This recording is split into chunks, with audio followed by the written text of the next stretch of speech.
بسم الله الرحمن الرحيم. الحمد لله رب العالمين. الحمد لله الذي خلق السماوات والأرض وجعل الظلمات والنور. الحمد لله الذي لم يتخذ ولدا ولم يكن له شريك في الملك ولم يكن له ولي من الذل وكبره تكبيرا. الحمد لله وسلام على عباده الذين اصطفى. أما بعد، فأعوذ بالله من الشيطان الرجيم. بسم الله الرحمن الرحيم. والعصر إن الإنسان لفي خسر إلا الذين آمنوا وعملوا الصالحات وتواصوا بالحق وتواصوا بالصبر. ہر طرح کی حمد و ثنا اور تمام تر عظمت و بڑائی صرف اللہ سبحانہ کو زیبا اور لائق ہے، جو سارے جہان کا خالق و مالک، مدبر و متصرف اور منتظم ہے، جو سب پر مہربان، ہر وقت مہربان ہے، جو حساب و کتاب اور بدلے کے دن کا مالک بھی ہے۔ اے اللہ، آپ ہی کی ہم سب عبادت کرتے ہیں اور کرتے رہیں گے، اور آپ ہی سے ہم سب مدد مانگتے ہیں اور مانگتے رہیں گے۔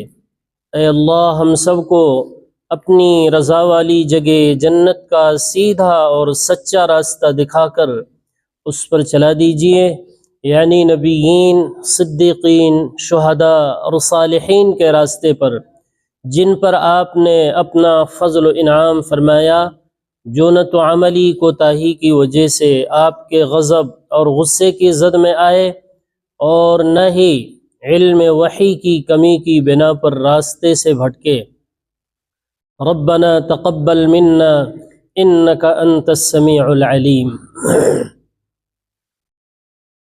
میں نے آپ کے سامنے قرآن مجید کی ایک چھوٹی سی سورۃ العصر، جس میں کل 3 آیتیں ہیں، اور اس سورت کا نمبر بھی ہے 103 نمبر، سورہ عصر۔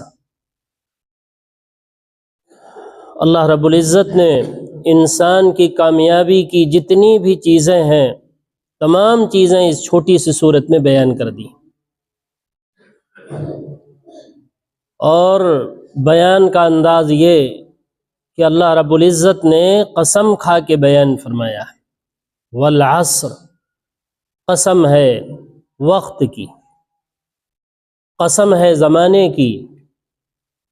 ان الانسان لفی خسر، کہ تمام کے تمام انسان گھاٹے میں ہیں، تمام انسان گھاٹے میں ہیں، علاوہ 4 کام کرنے والوں کے۔ جو 4 کام کرتے ہیں وہ تو گھاٹے میں نہیں ہیں، باقی دنیا کا ہر انسان، چاہے جس پوزیشن میں ہو، چاہے وہ جس نقشے میں ہو دنیا کے اندر، وہ ناکام ہی ہے۔ اور یہ کون بتا رہا ہے؟ جس نے اس زندگی کو دیا ہے وہ بتا رہا ہے۔ ہمارا اور آپ کا فیصلہ غلط ہو سکتا ہے، لیکن جس نے اس جہان کو بنایا، اس دنیا کو بنایا، ہم کو اور آپ کو بنایا، اس زندگی کو عطا کیا، وہ زیادہ جانتا ہے۔ تمام کے تمام انسان گھاٹے میں ہیں، الخسر۔ اللہ تعالیٰ نے فرمایا، قل، اے پیغمبر آپ کہہ دیجئے لوگوں سے، ان الخاسرین الذین خسروا انفسهم واہلیہم یوم القیامہ، یقیناً خسارے میں وہ لوگ ہیں جو اپنے آپ کو قیامت کے دن خسارے میں ڈالیں۔ وہ ہے خسارہ اصل کامیابی قیامت کی کامیابی، دنیا کی کامیابی نہیں۔ یہ تو ہم سے اور آپ سے زیادہ اللہ نے اپنے نافرمان بندوں کو دیا ہوا ہے۔ اگر کامیابی یہ ہے تو پھر تو ہم ان کے اعتبار سے ناکام ہیں۔ یہ کامیابی اصل نہیں ہے۔ اللہ نے فرمایا، فمن زحزح عن النار وادخل الجنة فقد فاز، جو جہنم سے بچا لیا جائے اور جنت میں داخل کر دیا جائے، وہ ہے کامیاب۔ سبحان اللہ۔ یہ پوری آیت ہے جس میں اللہ نے 4 باتیں بیان کی۔ پہلی بات، کل نفس ذائقۃ الموت، ہر نفس کو، ہر جی کو، ہر فرد بشر کو موت کا مزہ ضرور چکھنا ہے۔ یہ ایک یقینی چیز ہے۔ دنیا کے ہر مسئلے میں اختلاف ہے لیکن موت میں اختلاف نہیں ہے، کوئی اختلاف نہیں۔ کافر ہو، مومن ہو، یہودی ہو، نصرانی ہو، اللہ کا فرما بردار ہو، نافرمان ہو، موت کو تو ہر ایک مانتے ہیں۔ یہی ایک مسئلہ اتفاقی ہے موت کا۔ کل نفس ذائقۃ الموت، ہر نفس کو موت کا ذائقہ چکھنا ہے۔ وَإِنَّمَا تُوَفَّوْنَ أُجُورَكُمْ يَوْمَ الْقِيَامَةِ، پھر جو کچھ بھی دنیا میں عمل کر رہے ہو پورا بدلہ قیامت میں ملے گا۔ یعنی یہاں نہ برائی کا پورا بدلہ ہے نہ اچھائی کا، یہ جگہ ہی نہیں ہے۔ یہ اللہ نے مالک یوم الدین ایک دن رکھا ہے جس میں پورا بدلہ دیا جائے گا۔ وَإِنَّمَا تُوَفَّوْنَ أُجُورَكُمْ يَوْمَ الْقِيَامَةِ۔ تیسری چیز آیت میں بیان کی، فَمَنْ زُحْزِحَ عَنِ النَّارِ وَأُدْخِلَ الْجَنَّةَ فَقَدْ فَازَ۔ تو جہنم میں تو قیامت میں پورا بدلہ دیا جائے گا۔ تو کامیاب کون ہوگا، ناکام کون ہوگا؟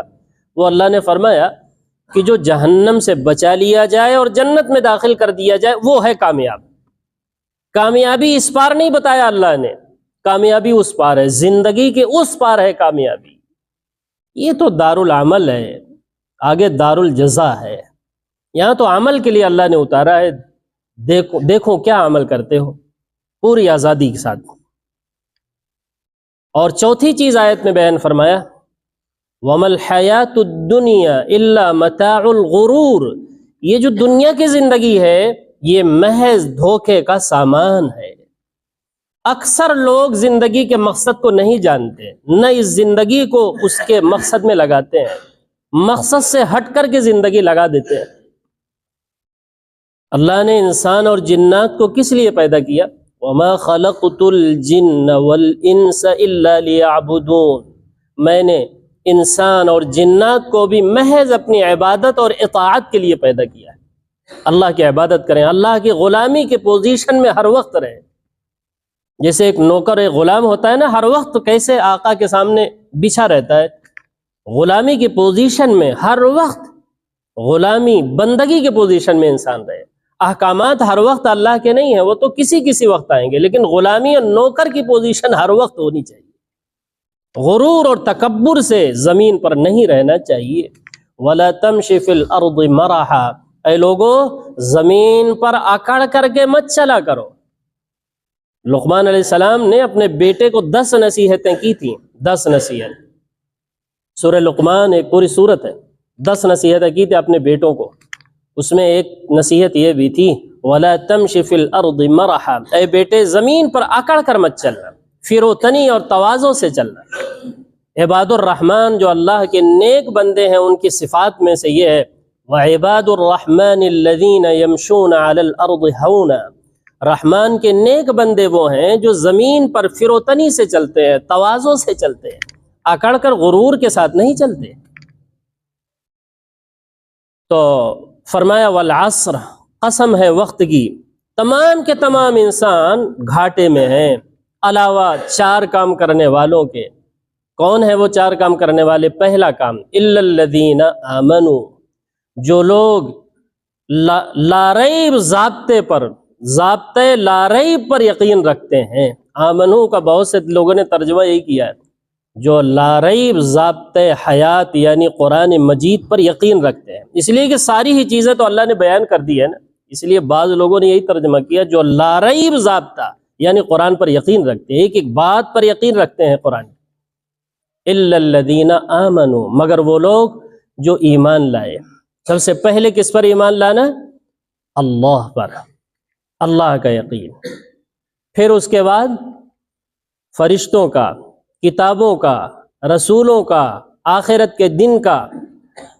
اللہ تعالیٰ نے ایک جگہ فرمایا، سورہ نمبر 8 سورۃ الانفال آیت نمبر 2، فرمایا انما المؤمنون الذین اذا ذکر اللہ وجلت قلوبهم، مومن تو صرف وہ ہوتے ہیں کہ جب اللہ کا ذکر ان کے سامنے کیا جائے، جب اللہ کا تذکرہ ہو، اللہ کی بڑائی ہو، تو ان کے دل ڈر جاتے ہیں، دہل جاتے ہیں، کانپ اٹھتے ہیں۔ یہ مومن ہے، اگر یہ کیفیت ہے اللہ کا ذکر سننے کے بعد کہ اللہ سے ڈر جاتے ہیں تو سمجھو کہ مومن ہیں، اللہ کا یقین ہے۔ اور اگر اللہ کی کتنی ہی بڑائی بیان کی جائے، کبریائی بیان کی جائے، عظمت بیان کی جائے، دل ڈرے نہیں، اس کا مطلب مومن نہیں ہے۔ اس لیے فرمایا انما المؤمنون، انما من صرف، مومن صرف وہ ہیں الذین اذا ذکر اللہ، جب اللہ کا تذکرہ ہو، اللہ کا ذکر آئے، وجلت قلوبہم، ان کے دل دہل جاتے ہیں، ڈر جاتے ہیں، کانپ اٹھتے ہیں، وہ ہیں مومن۔ اگر اپنے آپ کو پہچاننا ہو کہ ہم کیا ہیں، ایمان، اس لیے کہ ایمان تو اندر کی چیز ہے نا، اسلام نظر آتا ہے، ایمان نہیں، ایمان تو اندر ہوتا ہے، اس کا پتہ صرف اللہ کو ہے، کسی کو نہیں، یہ غیب میں ہے۔ ایمان غیبی چیز ہے، غیبی حقیقت کا نام ہے،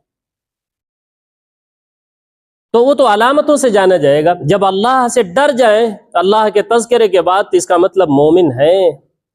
دوسری علامت مومن کی بہت اہم، وَإِذَا تُلِيَتْ عَلَيْهِمْ آيَاتُهُ زَادَتْهُمْ إِيمَانًا، اور جب اللہ کی آیتوں کی تلاوت ہو، جب اللہ کی آیتیں پڑھ کر سنائی جائیں تو ان کا ایمان بڑھتا ہے۔ آیتیں سننے کے بعد جس کا ایمان بڑھے وہ مومن ہے، اور جس کا ایمان نہ بڑھے بلکہ اشکال پیدا ہو جائے وہ منافق ہے۔ یہ دوسری جگہ اللہ نے فرمایا، سورہ نمبر 9 کی آیت نمبر 124 اور 25 میں فرمایا وَإِذَا مَا أُنزِلَتْ سُورَةٌ، جب کوئی سورت نازل ہوتی تھی، نازل کی جاتی تھی، فَمِنْهُمْ مَنْ يَقُولُ، تو ان میں سے کچھ ایسے بھی تھے جو یوں کہتے تھے، ذرا دیکھ لیں اس آئینے میں کہ ہم کیا ہیں۔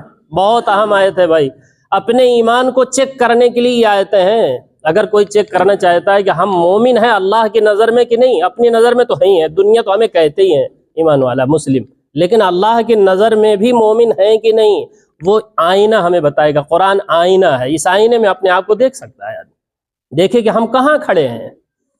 وَإِذَا مَا أُنزِلَتْ سُورَةٌ، جب کوئی سورت نازل کی جاتی، فَمِنْهُمْ مَنْ يَقُولُ، تو ان میں سے ایسے بھی تھے جو یوں کہتے، فَمِنْهُمْ مَنْ يَقُولُ، کیا کہتے تھے، أَيُّكُمْ زَادَتْهُ هَذِهِ إِيمَانًا، ارے یار تم میں سے کس کا ایمان قرآن سے بڑھتا ہے؟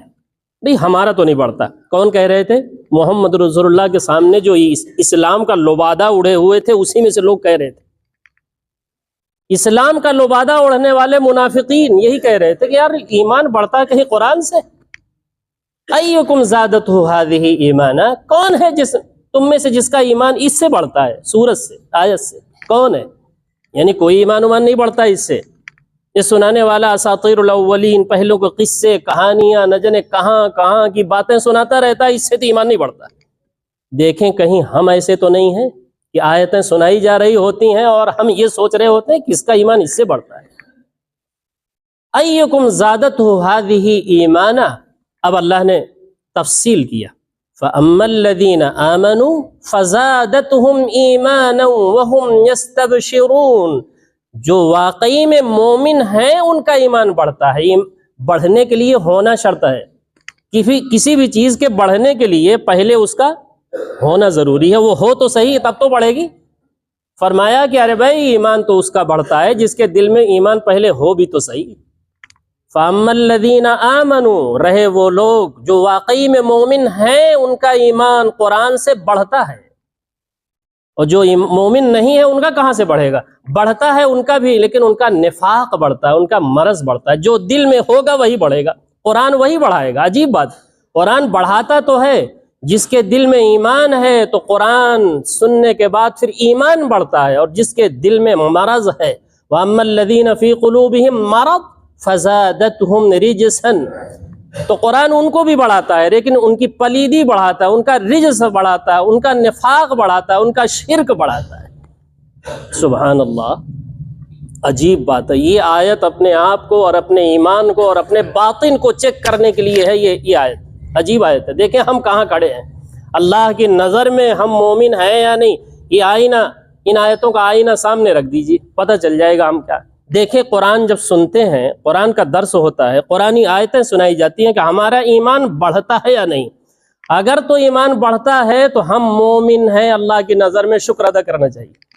اور اگر ایمان نہیں بڑھتا، اشکال بڑھتا ہے، الجھن بڑھتی ہے قرآن سننے کے بعد، تو پھر اگلی آیت میں پھر تعارف کرایا گیا، فرمایا فَأَمَّا الَّذِينَ آمَنُوا، رہے وہ لوگ جو واقعی میں مومن ہیں، زادتہم ایمانا، ان کا ایمان تو واقعی میں بڑھتا ہے، وَهُمْ يَسْتَبْشِرُونَ، اور وہ قرآن سن کر خوش ہو جاتے ہیں جیسے ان کے دل کی بات کہہ دی گئی۔ سبحان اللہ، وَهُمْ يَسْتَبْشِرُونَ، ان کے چہرے پر بشاشت آ جاتی ہے، خوشی کے آثار نمایاں ہو جاتے ہیں جب وہ قرآنی آیتیں سنتے ہیں کہ میرے رب کا کلام ہے جس سے بڑا کوئی واعظ ہی نہیں کائنات۔ کیوں بھائی؟ قرآن سے بڑھ کر کوئی نصیحت ہے؟ قرآن سے بڑھ کر کائنات میں کوئی واعظ ہے؟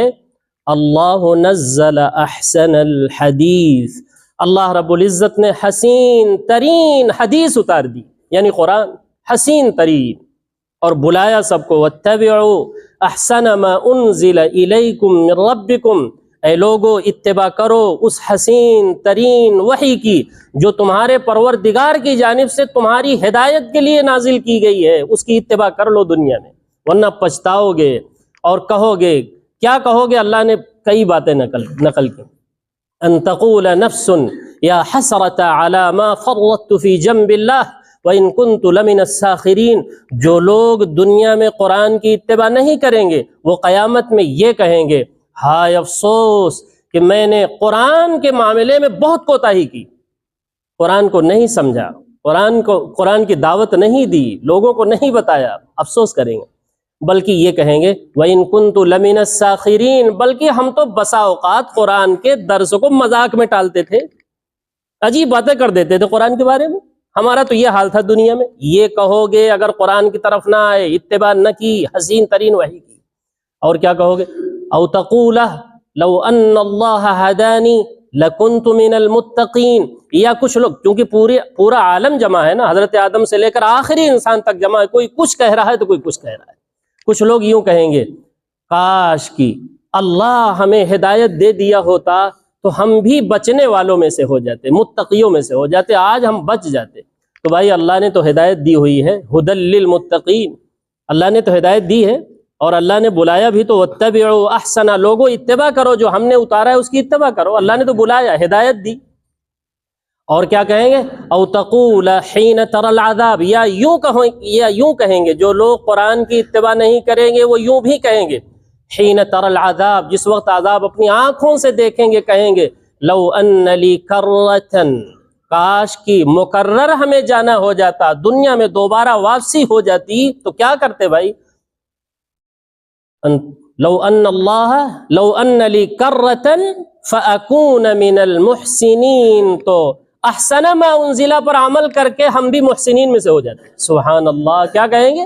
احسن ما انزل، قرآن پر عمل کر کے اب ہم محسنین میں سے ہو جاتے۔ واقعی میں سب سے زیادہ افسوس ان لوگوں کو ہوگا جو قرآن کی طرف نہیں آئیں گے۔ یہ مضمون اللہ نے قرآن میں کئی جگہ بیان فرمایا، افسوس کرتے، یا لیتنا نرد، اے کاش کہ ہمیں پلٹا دیا جاتا، واپس لوٹا دیا جاتا، تو کیا کرتے؟ یا لیتنا نرد ولا نکذب بآیات ربنا ونکون من المؤمنین، تو ہم اپنے پروردگار کی آیتوں کو جھٹلاتے نہیں بلکہ اسی پر اب عمل کرتے، اسی کو جانتے، اسی کو پڑھتے، اسی کو لوگوں کو بتاتے۔ یہ کہیں گے، یہ سب قرآن میں اللہ نے نقل کیا ہے۔ تو فرمایا لو ان لی کرۃ فاکون من المحسنین، جواب، ساری باتوں کا جواب ایک آئے گا، کیا؟ بلا۔ سنیے بڑی توجہ سے سن لیجئے، بلا، ہاں ہاں، قد جاءتک آیاتی، میری آیتیں، قرآن اپنی پوری آن بان شان کے ساتھ تمہارے درمیان موجود تھا دنیا میں، لیکن تم کیا کرتے تھے اس کے ساتھ؟ بلا قد جاءتک آیاتی فکذبت بها، تم تو اس کی تکذیب کر دی، قولی نہ صحیح عملی تکذیب کرتے تھے، یہ نہیں اس کو خاطر میں نہیں لاتے تھے، نہ اس کی طرف آتے تھے۔ وَكَذَّبْتَ بِهَا وَكُنْتَ مِنَ الْكَافِرِينَ، اور بات آنے کے بعد بھی انکاریوں میں سے ہو گئے، سامنے آنے کے بعد بھی انکاریوں میں سے ہو گئے۔ دیکھیے کافر کسے کہتے ہیں؟ جو انکار کرے، بات پہنچ جائے اور پھر انکار کر دے، دراصل کافر اسے کہتے ہیں۔ وَكَانَ مِنَ الْكَافِرِينَ، تو اللہ تعالیٰ نے فرمایا مومن کون ہے کہ جب آیتیں تلاوت کی جائیں تو ان کے دل آیتیں سن کر ان کا ایمان بڑھتا ہے۔ ایمان اگر قرآن سن کر بڑھے تو اس کا مطلب ہے کہ ہم مومن ہیں، اللہ کی نظر میں ہم مومن ہیں۔ اسی طریقے سے اللہ رب العزت نے فرمایا وَعَمِلُوا الصَّالِحَاتِ، دوسرا ٹکڑا ہے، آمنو کے بعد دوسری چیز ہے کامیابی کی، دوسری چیز وَعَمِلُوا الصَّالِحَاتِ، کامیاب وہ ہیں جو صالح عمل کرتے ہیں۔ صالح عمل کیا ہے؟ جس سے اللہ راضی ہو، وہ ہے صالح عمل۔ اسی کی تفصیل ہے قرآن میں۔ اب دیکھیے ایک دعا سن لیجئے، جب 40 سال کا انسان ہو جائے تو اس کو چاہیے کہ یہ دعا ضرور کرے۔ سورہ نمبر 46 کی آیت نمبر 15 سے یہ دعا یاد کرے، رب اوزعنی، اے اللہ اب مجھے توفیق عطا فرما، ان اشکر نعمتک التی انعمت علی وعلی والدی، کہ میں اب تیری نعمتوں کا شکر ادا کرنے والا ہو جاؤں جو آپ نے مجھ پر کیا ہے اور مجھ سے پہلے میرے والدین پر کیا، خاص طور سے نعمت ایمان اور نعمت اسلام کا شکر ادا کروں کہ مجھے بھی مومن مسلمان بنایا، اس کے لیے کوئی تکلیف اٹھانی نہیں پڑی، اور میرے والدین کو بھی، تبھی میرے لیے آسان ہو گیا۔ سب سے بڑی نعمت نعمت ہدایت ہے، نعمت ایمان ہے، نعمت اسلام ہے، اس کا شکر ادا کروں۔ اوزعنی ان اشکر نعمتک التی انعمت علی وعلی والدی، دوسرا ٹکڑا وان اعمل صالحا ترضاہ، اے اللہ مجھے توفیق عطا فرمائیے کہ میں اب صالح عمل کروں جس سے آپ راضی ہوں، اب آپ کی رضا والا عمل کروں، اب آپ مجھے اس کی توفیق عطا فرمائیے۔ وَأَنْ أَعْمَلَ صَالِحًا تَرْضَىٰ، تیسرا ٹکڑا وَأَصْلِحْ لِي فِي ذُرِّيَّتِي، اور میری اولاد کو بھی میرے لیے صالح بنا دیجئے، نیک بنا دیجئے۔ وَأَصْلِحْ لِي فِي ذُرِّيَّتِي إِنِّي تُبْتُ إِلَيْكَ، بے شک میں توبہ طائب ہوتا ہوں، انی تبت الیک وانا من المسلمین، اور میں فرما برداروں میں سے ہونے کا اعلان کرتا ہوں، وعدہ کرتا ہوں۔ اللہ تعالیٰ نے فرمایا کہ اگر یہ دعا کوئی کرتا ہے تو اس کے لیے 3 انعام، اولئک الذین نتقبل عنہم احسن ما عملوا، اس دعا کے کرنے والے کے اچھے اعمال کو اللہ قبول کر لیتے ہیں، سبحان اللہ، پہلا انعام اولئک الذین نتقبل عنہم احسن ما عملوا۔ دوسرا انعام ونتجاوز عن سیئاتہم، اور ایسی اس دعا کے کرنے والے کی برائیوں کو اللہ تعالیٰ مٹا دیتے ہیں۔ تیسرا انعام فی اصحاب الجنہ، اور یہ دعا کرنے والا اہل جنت میں سے ہے، سبحان اللہ۔ لہذا بھائی اس دعا کو ضرور کریں۔ سورہ نمبر 46 سورۃ الاحقاف کی آیت نمبر 15 ہے، وہاں سے یہ دعا یاد کریں۔ خاص طور سے جو لوگ 40 سال کے ہو چکے ہیں اور جو نہیں بھی ہو چکے ان کو بھی چاہیے کہ یہ دعا ضرور کریں۔ اللہ تعالیٰ ہم سب لوگوں کو نیک عمل کی توفیق عطا فرمائے۔ وما علینا الا البلاغ المبین۔